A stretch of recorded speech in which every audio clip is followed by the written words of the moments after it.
नमस्कार, मैं हूं आपके साथ रविंद्र सिंह। इंडिया लीगल में आपका स्वागत है। आपको बताना चाहें कि पिछले दिनों जामिया हिंसा मामले में साकेत कोर्ट ने 11 आरोपियों की रिहाई का आदेश दिया था। कोर्ट ने पुलिसिया कार्रवाई पर बेहद सख्त रवैया अपनाया था। पुलिस ने आरोपियों को बलि का बकरा बनाया।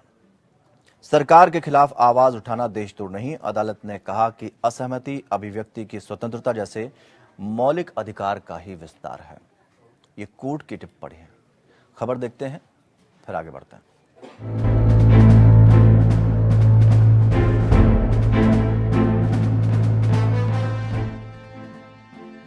जामिया हिंसा के आरोपियों को राहत मिली है।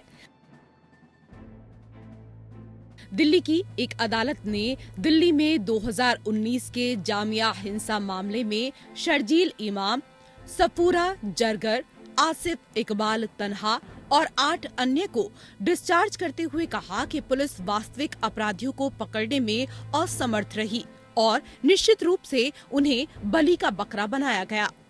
अतिरिक्त सत्र न्यायाधीश अरुल वर्मा ने गलत तरीके से चार्जशीट दायर करने के लिए अभियोजन पक्ष की खिंचाई करते हुए कहा कि पुलिस ने विरोध करने वाली भीड़ में से कुछ लोगों को आरोपी और अन्य को पुलिस गवाह के रूप में पेश करने के लिए मनमाने ढंग से चुना है। अदालत ने कहा कि यह चेरी पिकिंग निष्पक्षता के सिद्धांत के लिए हानिकारक है। अदालत ने देखा कि बिना किसी प्रत्यक्ष कृत्य के सिर्फ विरोध प्रदर्शन की जगह पर उपस्थिति रहने से उन्हें आरोपी के रूप में नहीं माना जा सकता। न्यायाधीश ने कहा कि अभियोजन पक्ष ने उनके खिलाफ लापरवाही से काम लिया। कोर्ट ने कहा कि ऐसे व्यक्तियों को लंबे समय तक चलने वाले मुकदमे की कठोरता से गुजरने देना हमारे देश की आपराधिक न्याय प्रणाली के लिए अच्छा नहीं है। अदालत ने कहा, जांच एजेंसियों के लिए असहमति और बगावत के बीच के अंतर समझना आवश्यक है। बगावत को खत्म करना चाहिए, असहमति को स्थान दिया जाना चाहिए, एक मंच देना चाहिए। इस प्रकार अदालत ने शर्जील इमाम, आसिफ इकबाल तन्हा, सफूरा जरगर, मोहम्मद अबूजर, उमैर अहमद, मोहम्मद शोएब, मोहम्मद अनवर, मोहम्मद कासिम, मोहम्मद बिलाल नदीम, शहजर रजा खान और चंदा यादव को आरोप मुक्त कर दिया। हालांकि कोर्ट ने मोहम्मद इलियास के खिलाफ आरोप तय किए। मामला दिसंबर 2019 में जामिया इस्लामिया यूनिवर्सिटी में हुई हिंसा की घटनाओं से जुड़ा हुआ है। हालांकि इमाम अभी भी 2020 के उत्तर पूर्वी दिल्ली दंगों के संबंध में दर्ज अन्य एफआईआर में हिरासत में हैं। इमाम तन्हा और सफूरा जरगर को स्पेशल सेल के मामले में आरोपी बनाया गया है, जिसमें 2020 के पूर्वोत्तर दिल्ली दंगों के पीछे बड़ी साजिश का आरोप लगाया गया। पुलिस ने 21 अप्रैल 2020 को मोहम्मद इलियास के खिलाफ चार्जशीट दायर की थी। इसके बाद 11 अन्य आरोपी व्यक्तियों के खिलाफ दूसरी सप्लीमेंट्री चार्जशीट दायर की गई थी, जिन्हें इस मामले में आरोप मुक्त कर दिया गया। आरोप पर दलीलें जारी रखने के दौरान हाल ही में 1 फरवरी 2023 को तीसरी सप्लीमेंट्री चार्जशीट भी दायर की गई थी। अभियोजन पक्ष ने यह स्थापित करने का प्रयास किया कि गवाहों ने कुछ तस्वीरों के आधार पर आरोपी व्यक्तियों की पहचान की थी। न्यायाधीश ने पाया कि दिल्ली पुलिस नए सबूत पेश करने में विफल रही और इसके बजाय एक और सप्लीमेंट्री चार्जशीट दायर करके आगे की जांच की आड़ में पुराने तथ्य पेश करने की कोशिश की। अदालतें भी बेल की अहमियत को समझती रही हैं और वक्त वक्त पर अपने फैसले से जमानत प्रक्रिया पर ठोस निर्णय और महत्वपूर्ण टिप्पणियां करती रही हैं। नजर डालते हैं जमानत पर दिए गए कुछ अहम अदालती फैसलों पर। राजस्थान राज्य वर्सेस बालचंद। सामान्य नियम जमानत है और जेल नहीं। नरासिम्हुलु वर्सेस पब्लिक प्रोसिक्यूटर। जमानत आपराधिक न्याय प्रणाली का एक अस्पष्ट विषय है। बेल हद तक बेंच के न्यायिक विवेकाधिकार पर निर्भर करती है। महाराष्ट्र राज्य वर्सेस सीताराम पोपट वेतल। जमानत आरोपों की प्रकृति, दोष की गंभीरता, सबूतों से छेड़छाड़ या गवाहों को धमकी की आशंका पर निर्भर है। हुसैन आरा खातून वर्सेस गृह सचिव, व्यक्तिगत मुचलके पर यानी बिना जमानत के प्री ट्रायल रिलीज हो सकता है। वहीं मजिस्ट्रेट की आपराधिक जांच में भूमिका पर सुप्रीम कोर्ट ने कई अहम फैसले दिए जो कि नजीर बने हैं। सकीरी वसु वर्सेस उत्तर प्रदेश राज्य, सीआरपीसी की धारा 156 में मजिस्ट्रेट को पुलिस की जांच की मॉनिटरिंग का अधिकार है। अगर मजिस्ट्रेट जांच से संतुष्ट नहीं है तो वह दोबारा जांच निर्देश जारी कर सकता है। विनय त्यागी वर्सेस इरशाद अली, आगे की जांच पर टिप्पणी, सप्लीमेंट्री रिपोर्ट की अहमियत पर जोर दिया गया। बिहार राज्य वर्सेस एसी सल्दाना, मजिस्ट्रेट के पास पुलिस के अंतिम रिपोर्ट देने के बाद भी जांच खोलने के आदेश देने की शक्ति है। जाहिर है कि अदालतों ने तो वक्त वक्त पर जमानत और जांच पर सख्त फैसले दिए हैं, लेकिन जमीनी हालात ऐसे हैं कि आरोपियों के मानवाधिकार का हनन होता रहा है। ऐसे में पुलिस कामकाज और आपराधिक कानून में बदलाव जरूरी है। Bureau report.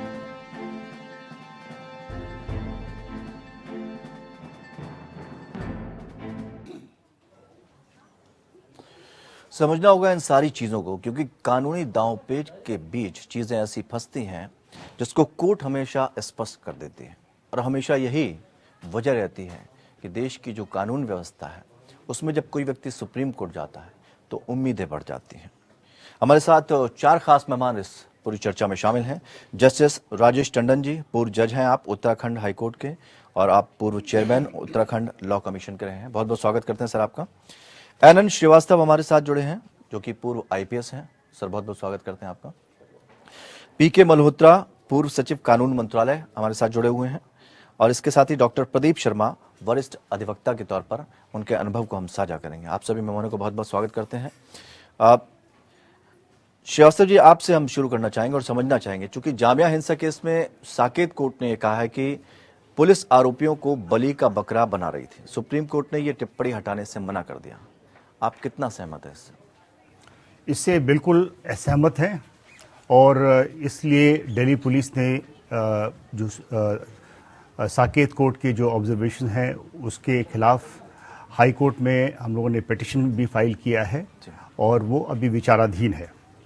सबसे पहले तो 2 चीज़ें कही गई हैं कि ये विरोध प्रदर्शन है। तो ये किस प्रकार का विरोध प्रदर्शन है जिसमें पब्लिक प्रॉपर्टी का नुकसान हुआ है, और 50 लोग जिसमें करीब 20 पुलिसकर्मी वो इंजर्ड हुए हैं, तो ये विरोध प्रदर्शन नहीं हो सकता।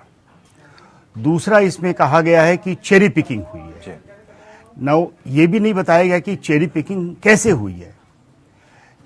इसमें कुल मिलाकर के मुझे एग्जैक्ट फिगर तो नहीं मालूम है, लेकिन जो सीसीटीवी कैमरास और आप जैसे चैनल्स के जो वीडियो फुटेज है उसके बेसिस पे कुछ लोगों को आइडेंटिफाई किया गया था, जो फोटोग्राफ्स को आइडेंटिफाई किया गया था। लोकल जो लोग हैं उनकी मदद से उनको एग्जैक्ट उनके नाम पता किए गए थे और वे अरेस्ट किए गए हैं। तो ये चेरी पिकिंग तो कैसे हो सकता है? केवल कह देने से नहीं बात मानी जा सकती है। जरूरी है कि कोई भी बात कहे जाए तो उसके लिए सबूत भी हम बढ़ाएं। दूसरी बात यह है कि ये जो स्टेज है ये चार्ज की स्टेज है। चार्ज के स्टेज पे जरूरी होता है कि जो इंग्रेडिएंट्स जो ऑफेंस हुए हैं उसके लिए एविडेंस है या नहीं है। जब एविडेंस सामने होती है, चार्जशीट में होती है, तो उस स्टेज पे ये देखा जाता है कि इसको हम ट्रायल के लिए हम भेजें, चार्ज क्या बनेगा और ट्रायल के लिए भेजें। जो एविडेंस की इवैल्यूएशन जो होती है कि एविडेंस सफिशिएंट है या नहीं है, वो ट्रायल के स्टेज पे होता है। तो मेरा कहना है कि इसमें पूरा अपॉर्चुनिटी नहीं दिया गया है प्रोसिक्यूशन को कि अपनी बात पूरी रखने के लिए, और जो इसमें दोषी हैं उनको पूरी सजा मिले, इसके लिए पूरी अपॉर्चुनिटी नहीं मिली है। ठीक है, तो साहब आपसे समझना चाहेंगे, राजेश जी, कि दिल्ली दंगे और सीए का जो प्रदर्शन हुआ उस केस में जब दिल्ली उच्च न्यायालय ने देवांगना, कलिता, नताशा नरवाल और जामिया के छात्र जो थे आसिफ इकबाल तन्हा को जमानत दे दी थी, तब दिल्ली पुलिस की ओर से सॉलिसिटर जनरल ने सुप्रीम कोर्ट से कहा 3 छात्र कार्यकर्ताओं को जमानत देने में दिल्ली उच्च न्यायालय ने पूरे आतंकवाद विरोधी कानून यूएपीए को पलट दिया, जिसका अखिल भारतीय प्रभाव हो सकता है। इन हालातों में न्यायपालिका बनाम पुलिस के हालात बनते नजर आते हैं क्या? धन्यवाद। आपका ये क्वेश्चन मुझसे जो पूछा गया, मेरी समझ में ये जो दंगे हुए थे ये वास्तव में लॉफुल एक्टिविटीज़ का जो एक्ट है अपना जी, अनलॉफुल एक्टिविटीज़ का, उसके खिलाफ है। और मेरी समझ में इस बात पर अगर किसी तरह से इनको बेल ग्रांट की गई है 11 लोगों को, तो अपने इंडियन पेनल कोड में सीआरपीसी में सख्त संशोधन की आवश्यकता है कि इन क्रिमिनल्स को कोई छूट नहीं दी जानी चाहिए जी। और वो पूरा फोरेंसिक लैब में सब टेस्ट करा के तब उस पर उनको सजा मिलनी चाहिए। क्योंकि अभी जैसा कि हमारे डिप्टी पुलिस कमिश्नर साहब ने कहा कि ये ट्रायल स्टेज है, चार्ज की स्टेज है। वास्तव में ये स्टेज ट्रायल की है, चार्ज की है। और मेरे सामने एक अभी 2019 का एक फैसला सुप्रीम कोर्ट का आया है जिसमें कि assessment of the criminal justice system in response, अब उसमें हमारे जजेस ने एक पैराग्राफ 13 में ये बात कही हुई है कि forensic examination and report play an important role during the investigation as well as trial for linking the culprit with the crime.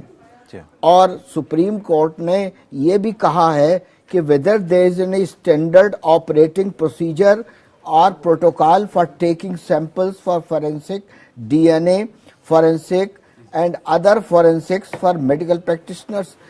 क्या सुप्रीम कोर्ट ने पूछा है कि क्या इस तरह की फोरेंसिक लैब्स अवेलेबल हैं? तो मेरा ये मानना है कि कोई भी ऑब्जर्वेशन इस समय जो ट्रायल कोर्ट का आया है उन लोगों को बेल ग्रांट करते हुए वो अनड्यू है और कोई उसका औचित्य नहीं बनता है कि ऐसी ऑब्जर्वेशन बेल के समय दी जाए जब तक कि सारा एग्जामिनेशन कंप्लीट ना हो जाए और फोरेंसिक लैब द्वारा रिपोर्ट ना आ जाए। तब तक के लिए ऐसी प्री मेच्योर कहलाएगा, जिसको कि हम प्री मेच्योर कह सकते हैं। लेकिन अगर आवश्यकता पड़ती है तो CrPC, evidence act, Indian penal code में इस तरह के अमेंडमेंट्स किए जाएं कि जब कोई देशद्रोही बात करता है तो उसको फोरेंसिक एग्जामिनेशन, सब चीजें, जिससे कि कोई ऐसा औचित्य न हो जाए कि वो उसका रोल था या नहीं था, उसका मानना या ना मानना उस समय खत्म हो जाए, सारा एविडेंस आ जाए, सामने आ जाए। जो कि एविडेंस एक्ट में इस तरह का अमेंडमेंट हो जाए कि फोरेंसिक लैब की इस तरह के जब अनलॉफुल एक्टिविटीज की कार्रवाई सामने आती है तो उसका फोरेंसिक लैब हो जाना चाहिए और इस तरह के बेल से छूट, बेल में जाना नहीं चाहिए ऐसे मसले को जब तक कि कंप्लीट इन्वेस्टिगेशन कंप्लीट नहीं हो जाता है। इसमें मैं कुछ जोड़ना चाहूँ। जी बिल्कुल। जो आपने प्रश्न पूछा था इसमें जो हाई कोर्ट ने कुछ ऑब्जर्वेशन दिया था जो कि ठीक नहीं था रिगार्डिंग यूएपीए एक्ट के बारे में, उसके खिलाफ सुप्रीम कोर्ट में भी पिटीशन दायर किया गया था, अपील में गए थे और उसमें सुप्रीम कोर्ट ने ये ऑब्जर्वेशन को स्टे कर दिया कि आगे के जो ट्रायल में ये जो हाई कोर्ट की ऑब्जर्वेशन है वो उसको नहीं ध्यान दिया जाएगा। हाँ ठीक है। बिल्कुल, हम प्रदीप शर्मा जी के पास चलना चाहेंगे। प्रदीप जी, चूंकि ये सारी बातें हम चर्चा का विषय बना भी रहे हैं और आगे भी बढ़ रहे हैं, एक सवाल यहाँ ये है कि जो आज की जांच एजेंसियां हैं भारी भरकम चार्जशीट तो बना देते हैं लेकिन सबूत के अभाव में आरोपी अक्सर बच निकलते हैं। अदालतों में आपके सामने ऐसे तमाम केस आते भी रहते होंगे, क्या कहते हैं आपके अनुभव? रविंद्र जी, जैसा कि अभी आपने बताया कि इसमें 11 लोगों को बेल ग्रांट कर दी गई जी। और चेरी पिकिंग का जैसे एक वर्ड यूज किया गया उस जजमेंट के अंदर, मेरा कहना यह है इसके अंदर आजकल चेरी पिकिंग या पिक एंड चूज वाला फॉर्मूला रह नहीं जाता। उसका कारण है जी कि हमारे पास इतने इलेक्ट्रॉनिक एविडेंस अवेलेबल हैं कि उनको सुप्रीम कोर्ट की बहुत सारी गाइडलाइंस हैं जिसके अंदर ये दिया हुआ है कि आपको इलेक्ट्रॉनिक एविडेंस को कलेक्ट करना है और उसके बाद मतलब that is one of the primary evidence माना जाता है उसको।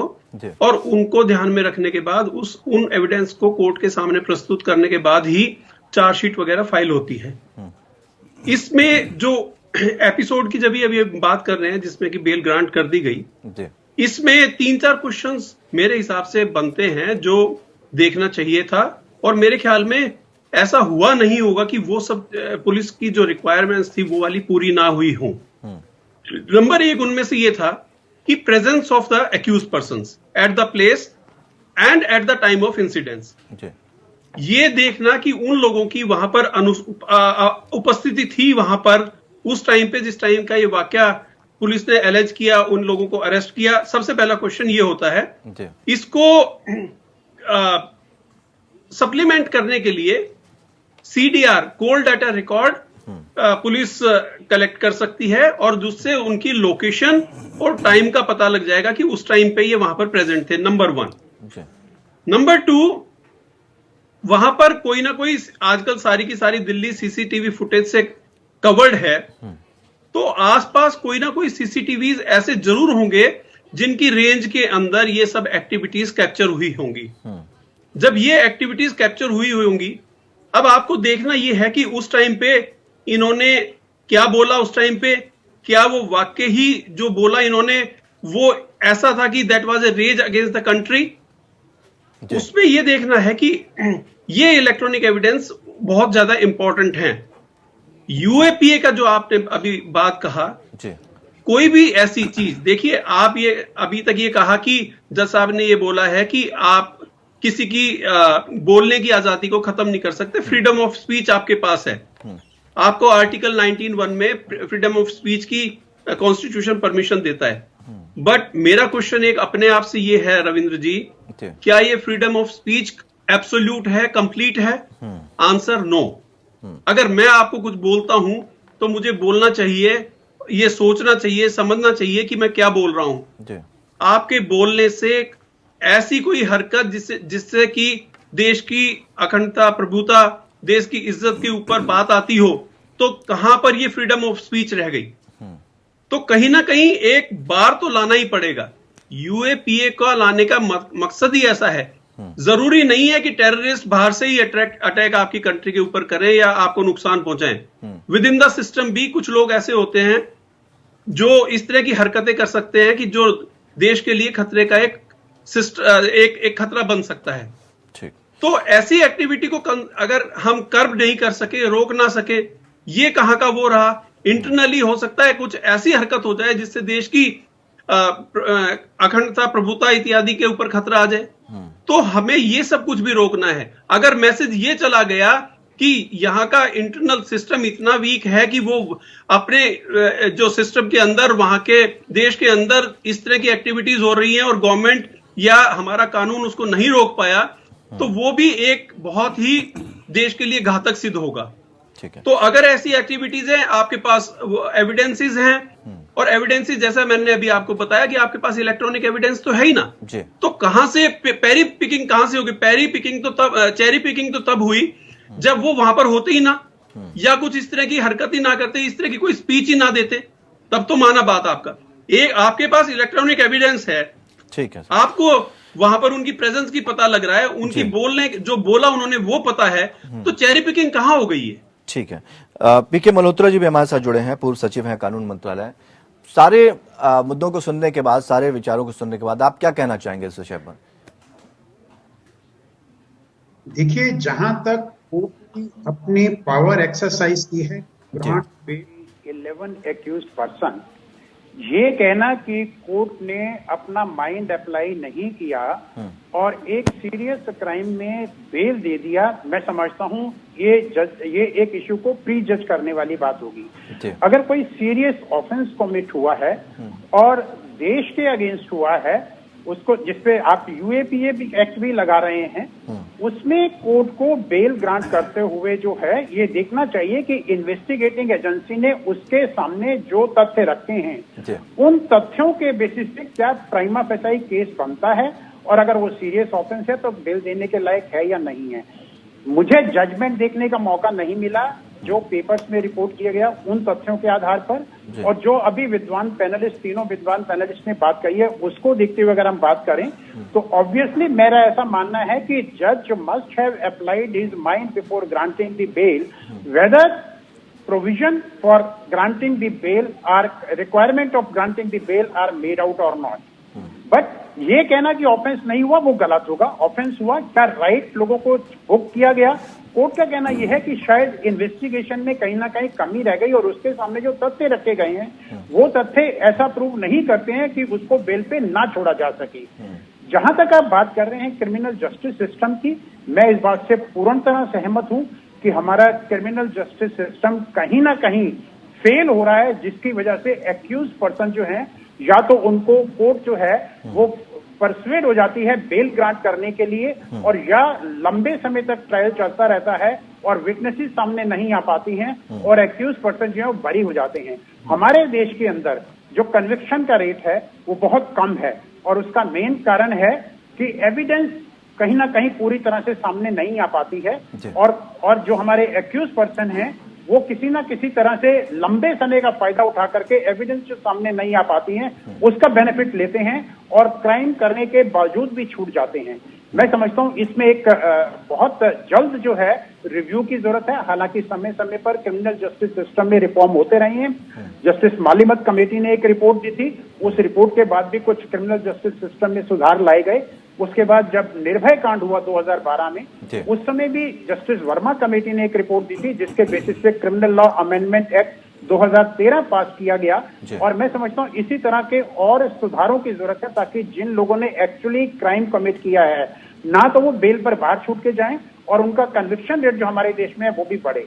और जैसा कि दूसरे पैनलिस्ट ने भी सुझाव दिया, मैं समझता हूं use of forensic science and investigation is a very very important factor, और उसके लिए अभी हमारे जो गृह मंत्री हैं उन्होंने अभी एक फॉरेंसिक साइंस यूनिवर्सिटी का जो अपने तरह की पहली यूनिवर्सिटी है उसका उद्घाटन करते हुए उन्होंने कहा कि हम क्रिमिनल जस्टिस सिस्टम में फॉरेंसिक साइंस का अधिक से अधिक यूज करेंगे। और उसके लिए उन्होंने ये कहा है कि अभी जो है सीआरपीसी में, एविडेंस एक्ट में और आईपीसी में जो सुधारों की आवश्यकता है वो भी हम लाएंगे। इसी तरह की स्टेटमेंट 2022 में भी गृह मंत्री द्वारा दी गई थी, और मेरा ऐसा मानना है कि प्रोबेबली इस प्रोसेस को एक्सपेडाइट करने की जरूरत है ताकि जो एक्चुअली लोग कल्प्रिट हैं वो इस तरह बेल पे ना छोड़े जा सकें। और लेकिन इन्वेस्टिगेटिंग एजेंसी की भी ये आई थिंक उनकी भी एक ड्यूटी और रिस्पॉन्सिबिलिटी बनती है कि वो इस बात को इंश्योर करें कि पूरे तथ्य कोर्ट के सामने रखें ताकि तथ्यों को देख करके कोर्ट इस तरह पे ना पहुंचे कहीं ना कहीं इन्वेस्टिगेशन में कमी रह गई। बिल्कुल। इसमें अगर मैं दो लाइन और जोड़ना चाहता हूं। मैंने जजमेंट जो कोर्ट के ऑब्जर्वेशन है मैंने पढ़ा है, उसमें एक तरफ तो जो एक पुलिस ने जो एविडेंस के तौर पे सीडीआर और जो कॉल डेटा रिकॉर्ड है उससे पोजीशन साबित किया है कि वो उनकी पोजीशन जो प्रोटेस्ट साइट है वहाँ पे है। साथ में वीडियो फुटेजेस में भी उनके फोटोग्राफ्स आ गए हैं। तो डिफेंस की तरफ से एक दलील दी गई कि ये चूंकि वहीं रहते हैं तो इसलिए उनका जो सीडीआर में लोकेशन वहां आया हुआ है। तो सीडीआर में लोकेशन के साथ साथ तो उनकी वीडियो फुटेज में चेहरा भी दिख रहा है ना, तो इस बात को मानना वो सही नहीं होगा कि ये चूंकि उस लोकेशन में रहते हैं, उसी एरिया में रहते हैं, इसलिए उनका सीडीआर में उनका पोजीशन वहां दिख गया है। लेकिन अगर ये लोकेशन उनकी दिख जाती है तो क्या इस आधार पर हम ये तय कर सकते हैं कि उसके साथ साथ फोटोग्राफ भी, उसके साथ जो वीडियो फुटेजेस हैं उसमें प्रोटेस्ट साइट पे वो दिख रहे हैं, तो एक दूसरे को कोरोबरेट कर रहा है। जस्टिस राजेश टंडन जी, थोड़ा समझना चाहेंगे, एक सवाल भी है हमारे पास कि मेनका गांधी बनाम भारत संघ केस में न्यायमूर्ति कृष्ण अय्यर ने जमानत की अनुचित प्रणाली के खिलाफ बात कही थी। उन्होंने कहा था कि दंड संहिता में जमानत की कोई परिभाषा नहीं दी गई। हालांकि अपराधों को जमानती और गैर जमानती के रूप में वर्गीकृत किया गया है। क्या सीआरपीसी में बदलाव की जरूरत है? धन्यवाद। ये क्वेश्चन बहुत इंपॉर्टेंट है। जैसा कि श्री पी.के. मल्होत्रा साहब ने भी कहा कि श्री अमित शाह जी का स्टेटमेंट था, मैंने भी स्टेटमेंट पढ़ा हुआ है जिसमें कि उन्होंने कहा है कि सीआरपीसी आईपीसी में बदलाव की ज़रूरत है। यहाँ पर बड़ी ख़ास बात यह है कि ट्रायल कंप्लीट नहीं हुआ, कुछ नहीं हुआ और बेल की नौबत आ गई, तो धीरे धीरे सीआरपीसी और आईपीसी में ये बदलाव की आवश्यकता है कि जहां पर अनलॉफुल एक्टिविटीज का मामला आ जाए, जिस तरह से नेशनल सिक्योरिटी का मामला आता है, क्या ये बेल के प्रोविजन से अलग किया जाए। अगर अमेंडमेंट ला दिया जाए सीआरपीसी में कि इस तरह के जो अनलॉफुल एक्टिविटीज के मामले सामने आएंगे वो बेल के प्रोविजन से बाहर हो जाएं जब तक कि उसमें सारा इन्वेस्टिगेशन कंप्लीट ना हो जाए।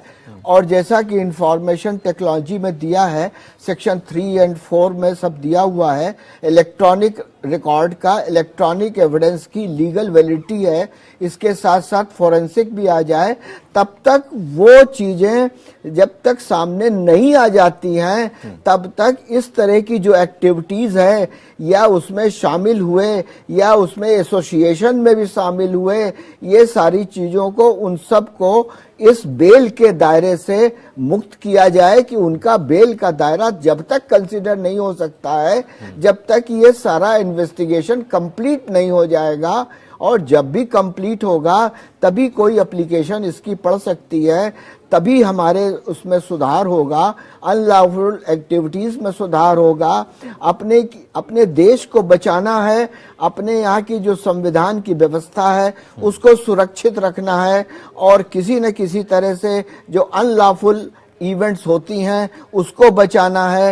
इन सब के लिए ये आवश्यकता है कि इन तरह की अनलॉफुल एक्टिविटीज को बेल के दायरे से बाहर किया जाए और इसके लिए संकुचित और जो भी अमेंडमेंट हो सके समुचित अमेंडमेंट लाया जाए। बेल की किन कारणों से बेल हो सकती है और इन कारणों से बेल के बाहर हो जाएगा।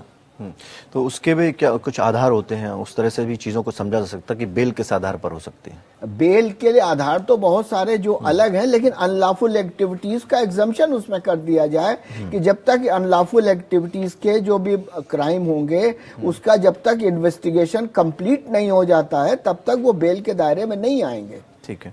अनंत श्रीवास्तव जी, अक्सर ये देखा गया कि पुलिस आरोपियों के खिलाफ भारी भरकम चार्जशीट जो है वो बना लेती है, जिससे उन्हें जमानत मिलने में मुश्किल भी आती है। कई बार इस तरह की चीजें देखेंगे।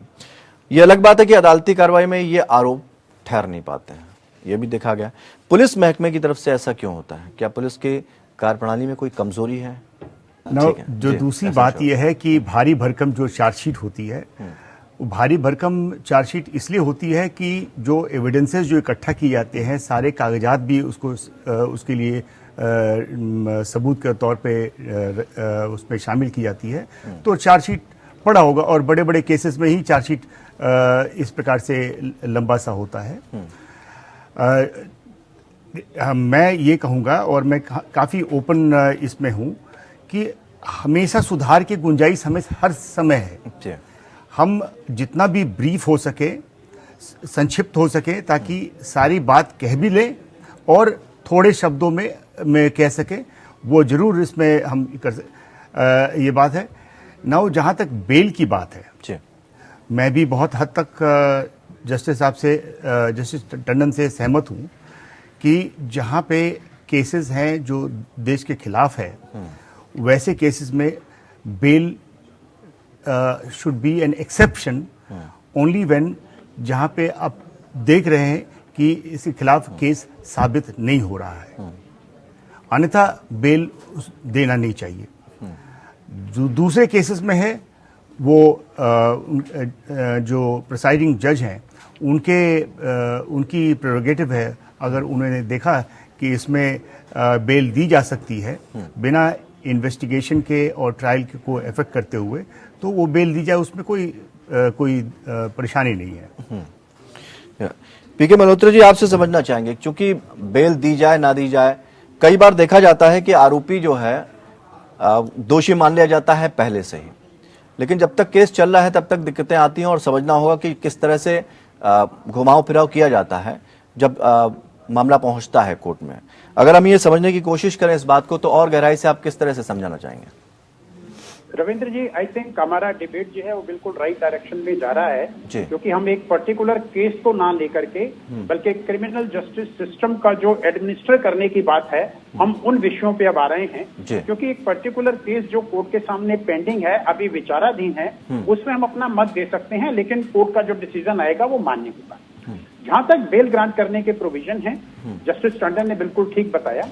एक तो सीआरपीसी में जनरल प्रोविजन है जो सभी कोर्ट अप्लाई करती हैं, लेकिन हमारे बहुत सारे स्पेशल लेजिस्लेशन भी हैं जहां ऑलरेडी जनरल बेल ग्रांट करने के प्रोविजन जो हैं उसके आधार पर उन कानूनों के अंदर एक्सेप्शंस क्रिएट की गई हैं या और स्ट्रिक्ट प्रोविजन डाले गए हैं, जिससे पहले कि कोर्ट अपनी डिस्क्रिशन को एक्सरसाइज करने से पहले उन तथ्यों पर भी ध्यान देगी। जैसा कि एनडीपीएस एक्ट की मैं बात करूंगा, जो कि ड्रग्स से रिलेटेड है और again it is a crime against the nation.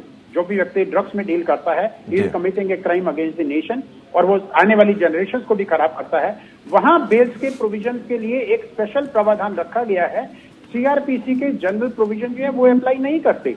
तो इसी तरह अगर ऐसे और भी कुछ कानून हैं, जैसा कि आप टाडा की बात करें, यूएपीए की बात करें, any crime committed against the sovereignty of the country, अगर उसमें आप उसको स्ट्रिक्ट करना चाहते हैं तो स्ट्रिक्ट करने के लिए पार्लियामेंट को उसके ऊपर कानून बनाना पड़ेगा। लेकिन ये कहना कि कोर्ट बेल ग्रांट नहीं करेगी, टोटली नहीं करेगी, मैं समझता हूं ये जो एक जुडिशियल प्रेरोगेटिव आज अवेलेबल है उसको आप रेगुलेट तो कर सकते हैं, लेकिन आप उसको प्रोहिबिट नहीं कर सकते। तो जहां तक जस्टिस टंडन साहब का कहना था कि इसमें प्रावधान में अमेंडमेंट की जरूरत है, मैं उनसे पूरी तरह सहमत हूं। अगर इस तरह का कोई क्राइम होता है जो कंट्री के अगेंस्ट है, जो देश की सॉवरेनिटी के अगेंस्ट है, और उसके बेल के प्रावधान को स्ट्रिक्ट किया जाता है, तो मैं समझता हूं ये हमारे सिस्टम के लिए अच्छा होगा। जी, डॉक्टर प्रदीप शर्मा जी, चूंकि यूएपीए कानून के सेक्शन 43D(2) के तहत पुलिस हिरासत के समय को दोगुना तक बढ़ा सकते हैं, ऐसा कहा जाता है, और यूएपीए कानून के तहत केस दर्ज होने पर अग्रिम जमानत भी नहीं मिलती। यूएपीए का अग्रिम जमानत भी नहीं मिलती और सुप्रीम कोर्ट ने कहा कि अदालतें मौलिक अधिकारों के उल्लंघन के आधार पर जमानत दे सकती हैं। यह सेक्शन 43D(2) का पेच इतना खतरनाक क्यों है, जहां आरोपी कभी निकल नहीं पाता? जैसे भीमा कोरेगांव केस में फादर स्टैन अंततः जेल में ही उन्होंने अंतिम सांस ली। जामिया हिंसा केस में भी शर्जील इमाम को भले ही दूसरी धाराओं पर बेल मिली, लेकिन यूएपीए के तहत केस में वो जेल में ही रहे। यूएपीए कानून की जमानत में किस तरह के बदलाव की जरूरत है जब हम अमेंडमेंट की बात कर रहे हैं? रविंद्र जी, यूएपीए नॉर्मल जो क्राइम्स हैं उनसे आगे अलग है, क्योंकि this is a war against a country. इसमें इसको बेसिकली आप माने तो इसको टेररिस्ट एक्ट भी बोल सकते हैं। आप देखेंगे कि अदरवाइज जो आईपीसी सीआरपीसी के अंदर जो प्रोविजन है, मैक्सिमम 90 डेज के अंदर आपको चार्जशीट फाइल कर देनी पड़ती है जी। इसलिए चार्जशीट फाइल होने के बाद जो भी एक्यूज होता है उसका एक तरह से, क्योंकि इन्वेस्टिगेशन कंप्लीट हो जाता है, जो बेसिक कंसेप्ट जो बेल का होता है जी, वो jail is an exception and bail should be granted usually. ये प्रोविजन इसीलिए रखा गया है कि जो 90 डेज जैसे आईपीसी सीआरपीसी में है, उसमें इसलिए होता है कि इस पीरियड के अंदर जो एक्यूज्ड हो वो एविडेंस को उससे प्ले ना कर सके, उसको छेड़छाड़ ना कर सके, विटनेसेस को इन्फ्लुएंस ना कर सके, और ये सब चीजों को देखते हुए चार्जशीट का टाइम डिफाइन किया है। इसी तरह यूएपीए क्योंकि स्पेशल एक्ट में बना हुआ है, टेररिस्ट एक्टिविटी है, तो इसमें वो प्रोविजन 180 डेज तक स्ट्रेच किया हुआ है। अब 180 डेज के अंदर अगर आपने इन्वेस्टिगेशन कंप्लीट कर ली, तो obviously on the basis of the evidence collected court उनको देखते हैं और उसके बाद ये देखते हैं कि क्या इनका जो एविडेंस सामने आया है उसके बेसिस पे इनको बेल बनती है या नहीं बनती है। ऐसी स्थिति में जब, क्योंकि स्पेशल एक्ट है, ऑब्वियसली एक मैसेज रहना चाहिए कि ये एक्टिविटीज हमें इनको एक साइड करना है, प्रोहिबिट करना है। जी। और अगर इसमें भी अगर प्रावधान कठोर नहीं होंगे तो ऑब्वियसली लोगों, जो ऐसे लोग जो इस तरह की एक्टिविटीज में इन्वॉल्व हैं, उनकी हिम्मत बढ़ेगी। जी। तो इसलिए इसका प्रावधान जो है, और ऐसा नहीं है कि बेल यूएपीए में होती नहीं है, लेकिन एविडेंस तो हो, ठीक। आपके पास इस तरह का कोई केस तो हो कि आपकी बेल बनती है। जी। आप ठीक है, ह्यूमन राइट्स के खिलाफ आप जा रहे हैं, ह्यूमन राइट्स ये थोड़ी ना कहता है कि आप किसी देश के अगेंस्ट कोई काम करें और आपको पनिशमेंट ना मिले। ह्यूमन राइट्स ये कहता है कि किसी जेन्युइन आदमी के ह्यूमन राइट्स कर्टेल नहीं होने चाहिए। तो जो यूएपीए में कठोर सजाओं का जो प्रावधान होना चाहिए, वो सर्कमस्टांसेस, बिकॉज हमारे जो क्रिमिनल सिस्टम है वो एविडेंस बेस्ड सिस्टम है।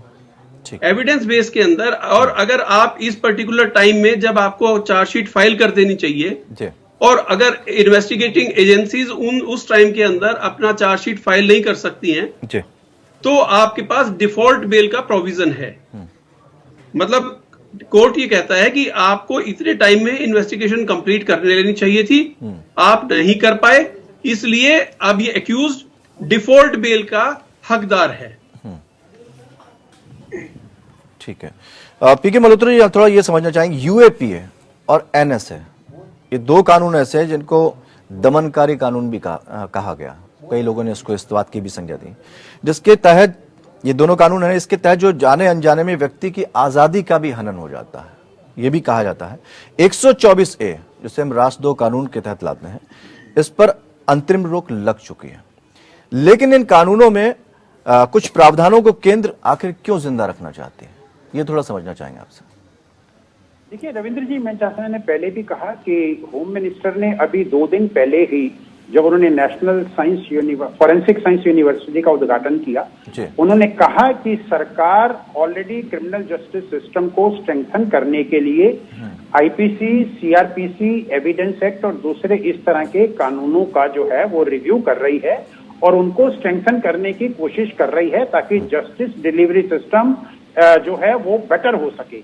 तो हमें ये मानकर चलना चाहिए कि अगर कोर्ट ने किसी पर्टिकुलर एक्ट का संज्ञान लिया है, जैसे आप 124A की बात कर रहे हैं, सेडिशन लॉ की बात कर रहे हैं, या अनलॉफुल एक्टिविटीज प्रिवेंशन एक्ट की बात कर रहे हैं, तो मैं समझता हूं कि जब इस तरह के कानूनों का रिव्यू होगा तो ये कानून भी रिव्यू होंगे और उनकी कंटिन्यूटी होनी चाहिए, किस फॉर्म में होनी चाहिए, किन सर्कमस्टांसेस में बेल ग्रांट करने के प्रावधान होने चाहिए, और अगर कोई क्राइम जो है वो देश की सॉवरेनिटी के अगेंस्ट में कमिट करता है तो क्या उसके ऊपर क्या additional conditionality for grant of bail court लगा सकती है या लगाने चाहिए, ये देखने के लिए मैं समझता हूं जब ये रिव्यू होगा सिस्टम तो उस समय आएगा। आज सबसे बड़ी दिक्कत क्या आती है कि कई बार इन्वेस्टिगेटिंग एजेंसी चार्जशीट फाइल करने में ही बहुत देरी कर देती है, जबकि स्टैट्यूटरीली ये प्रेस्क्राइब्ड है कि आपको चार्जशीट एक गिवन टाइम फ्रेम में फाइल कर देना चाहिए।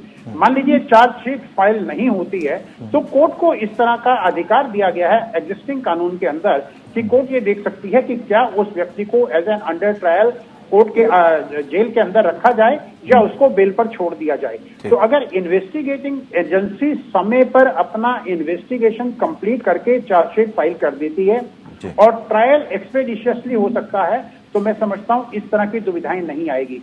आज हमारी जेलों के अंदर 70% प्रिजनर जो हैं वो अंडर ट्रायल हैं, और शायद ये अपने आप में एक एग्जाम्पल होगा, शायद दूसरे किसी भी कंट्री के अंदर इतने अंडर ट्रायल प्रिजनर नहीं होते हैं। इससे न केवल जो है हमारी सरकार के ऊपर, जेलों के ऊपर बर्डन पड़ता है, लेकिन जेलों का जो मेंटेनेंस रखरखाव होता है उस पर भी इफेक्ट पड़ता है। जेल होते हैं कन्विक्ट्स के लिए, अंडर ट्रायल को इसलिए रखा जाता है ताकि वो विटनेसेस से जो है विटनेसेस को इन्फ्लुएंस ना कर सके, जो एविडेंस है उसके साथ छेड़छाड़ ना कर सके, और वो केवल उसी केसेस में होना चाहिए जहां उसको एज एन अंडर ट्रायल रखना आवश्यक है। और एक बात और जो मैं यहाँ कहना चाहूंगा, आपके माध्यम से अपने दर्शकों को भी कहना चाहूंगा और अपने पैनलिस्ट से भी शेयर करना चाहूंगा कि हमारे यहाँ जो आजकल जितने भी नए कानून बन रहे हैं उनमें ओवर क्रिमिनलाइजेशन की बात चल रही है, जिससे कि जो प्रोसीजरल क्राइम है उनको भी हम जो है प्रोसीजरल वायलेशंस को भी क्राइम में लेके आ रहे हैं, जिससे पुलिस के ऊपर बर्डन बढ़ रहा है। मैं समझता हूँ ये जो ओवर क्रिमिनलाइजेशन है इसमें भी सुधार की जरूरत है।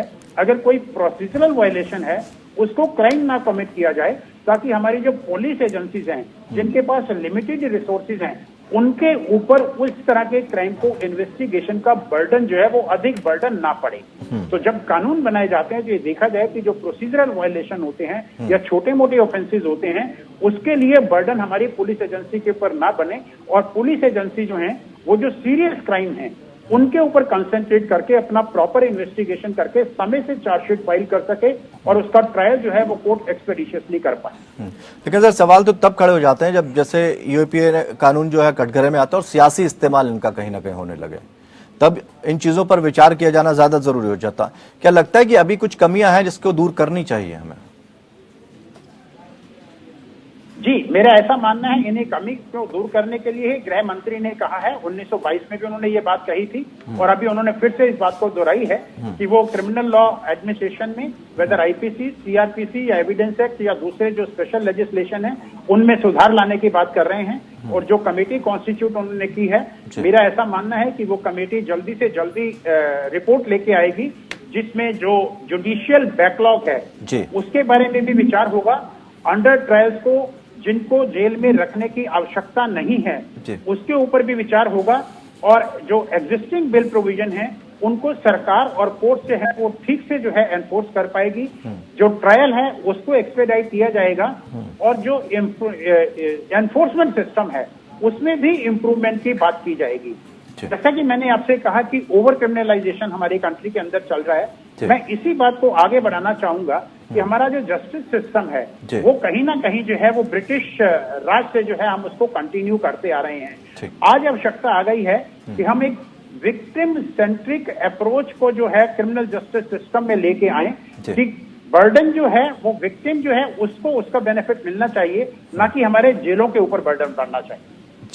मैं एक चीज को क्लैरिफाई करना चाहता हूँ कि जो जेल में जो अंडर ट्रायल प्रिजनर्स हैं वो इसलिए नहीं है कि उनके खिलाफ चार्जशीट नहीं फाइल किया गया है, क्योंकि चार्जशीट फाइल अगर समय से नहीं होता है तो एक ही उसके जो इन्वेस्टिगेटिंग ऑफिसर है उसके खिलाफ काफ़ी कार्रवाई होती है, डिसिप्लिनरी एक्शन भी होता है। जो सीनियर ऑफिसर्स होते हैं उनको हमेशा मॉनिटर करते हैं।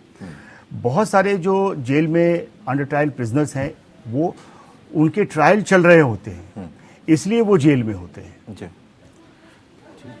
ठीक है, अब उनकी बात को आपने समूह करते हुए कहा। अब आपसे समझना चाहेंगे जस्टिस राजेश टंडन जी, जमानत प्रणाली गरीबों के पक्ष में नहीं दिखती। कई बार ऐसा देखा गया, क्योंकि अमीर अच्छे वकील कर सकते हैं लेकिन जमानती बॉन्ड देकर वो छूट भी जाते हैं, लेकिन गरीब क्या करें। और सेक्शन 437A में प्रावधान है कि आरोपी व्यक्ति को जमानत बांड निष्पादित करना होगा, लेकिन गरीब पैसे कहां से लाए। विधि आयोग ने अपनी 268वीं रिपोर्ट में सेक्शन 437A में बदलाव की सिफारिश की है। अर्नब केस में सिफारिश की है, और क्या ये न्यायिक प्रक्रिया जो है इसके लिए ये संभव है?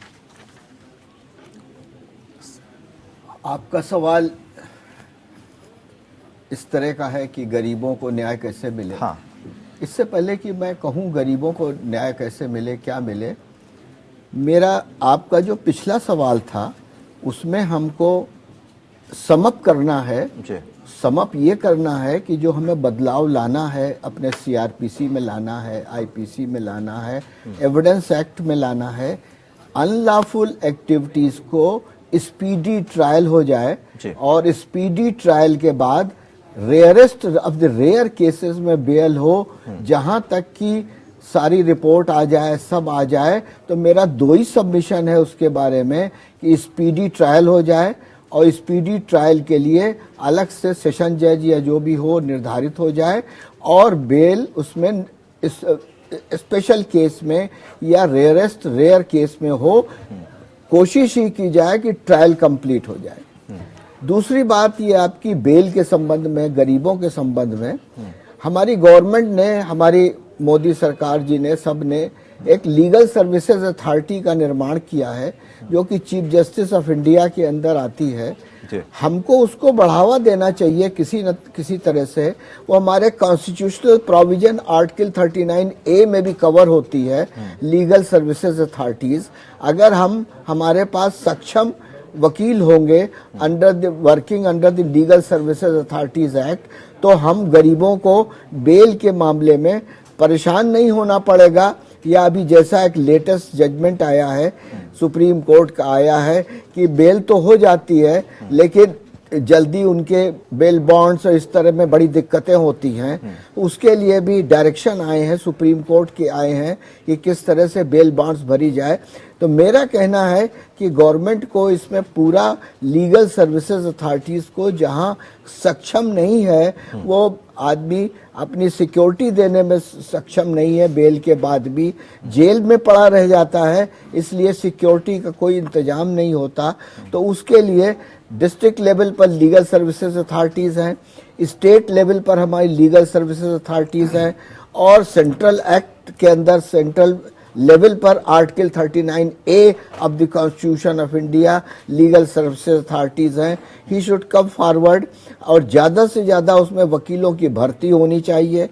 अगर ज़रूरत पड़े तो रिटायर्ड जजेस की भी उसमें आवश्यकता हो सकती है, वो भी हेल्प कर सकते हैं इसमें, चाहे रिटायर्ड डिस्ट्रिक्ट जज को ले लें, चाहे रिटायर्ड हाई कोर्ट जजेस को ले लें, लेकिन इसमें काफ़ी मदद कर सकते हैं वो, क्योंकि नेशनल अगर सुप्रीम कोर्ट में मैटर बेल का आता है उसके पास सक्षम नहीं है, तो रिटायर्ड हाई कोर्ट जज या रिटायर्ड जज किसी भी तरह से उसको हेल्प कर सकता है। डिस्ट्रिक्ट जज के लेवल पर रिटायर्ड डिस्ट्रिक्ट जज होगा तो वो डिस्ट्रिक्ट कोर्ट में भी हेल्प कर सकता है उनकी। तो इसमें बढ़ावा देना चाहिए, आर्टिकल 39A को प्रैक्टिकल रूप में ले आना चाहिए, मेरी यही शुभकामनाएं हैं। लेकिन जैसे स्टूडेंट, आज जब हर मामले में अंतरिम सुरक्षा और जमानत की अपील सुप्रीम कोर्ट में आ जाती है, तो न्यायपालिका इसे कैसे हैंडल करे? और अर्नब केस में सुप्रीम कोर्ट ने साफ कहा था कि मामले पहले हाई कोर्ट सुना है, तो इसको लेकर क्या कहना चाहेंगे? इसके बारे में तो ये डिस्क्रेशन ऑफ द कोर्ट है, हाई कोर्ट का डिस्क्रेशन है, सुप्रीम कोर्ट का डिस्क्रेशन है, कौन से मामले आपराधिक मामले कौन से सुप्रीम कोर्ट में जाएं या कौन से हाई कोर्ट में जाएं। इसके लिए आप कोई लाइन ऑफ एक्शन नहीं लगा सकते, लेकिन आप लाइन ऑफ एक्शन ये जरूर लगा सकते हैं कि कौन से आपराधिक मामले हाई कोर्ट में जाएं और कौन से सुप्रीम कोर्ट में आए। अगर उसकी एक रेखा तय हो जाती है तो फिर सभी को अपने अंदर में रहना पड़ेगा, हाई कोर्ट को भी और सुप्रीम कोर्ट को भी, क्योंकि एक लक्ष्मण रेखा तय हो जाएगी कि हाँ इस तरह के मामले सिर्फ हाई कोर्ट में आएंगे और सुप्रीम कोर्ट में जाएंगे, उसके बाद ही जा सकते हैं सुप्रीम कोर्ट में, तो वो सारी जुडिशरी उसको मान्य करेगी, मानेगी। लेकिन अगर कोई लक्ष्मण रेखा नहीं होगी तो इसके लिए फिर डिस्क्रेशन अप्लाई हो जाता है और न्यायाधीशों को का डिस्क्रेशन है उसके बारे में। इसके बारे में मैं कोई कमेंट आपको नहीं कर सकता, सिवाय इसके कि डिस्क्रेशन सबका है, हाई कोर्ट का भी है, सुप्रीम कोर्ट का भी है, डिस्ट्रिक्ट कोर्ट का भी है। लेकिन जब लक्ष्मण रेखा आ जाएगी तब फिर डिस्क्रेशन किस तरह से इस्तेमाल होगा, इसके मामले में सभी पूजनीय हैं, लॉर्डशिप्स पूजनीय हैं, हाई कोर्ट के भी, सुप्रीम कोर्ट के भी, और उनके बारे में मैं कुछ नहीं कह सकता। इसलिए मैं चूंकि खुद हाई कोर्ट जज रहा हूं, इसलिए इसके बारे में मैं कोई कमेंट नहीं कर सकता। चलिए, बहुत बहुत शुक्रिया आप सभी मेहमानों का हमारे साथ शामिल होने के लिए। और हमने कानून को समझने की कोशिश की, यूएपीए को भी हमने समझने की कोशिश की, साथ ही अमीरी और गरीबी का एक जो सवाल खड़ा हो जाता है कि गरीबों को जमानत मिल जाती है, अमीरों को नहीं मिल पाती, इन सब पर हमने गंभीरता से विचार जाने बुद्धिमान लोगों के। फिलहाल बहुत बहुत शुक्रिया, और इंडिया लीगल में फिर कुछ और बड़े मुद्दों के साथ हाजिर होंगे। नमस्कार।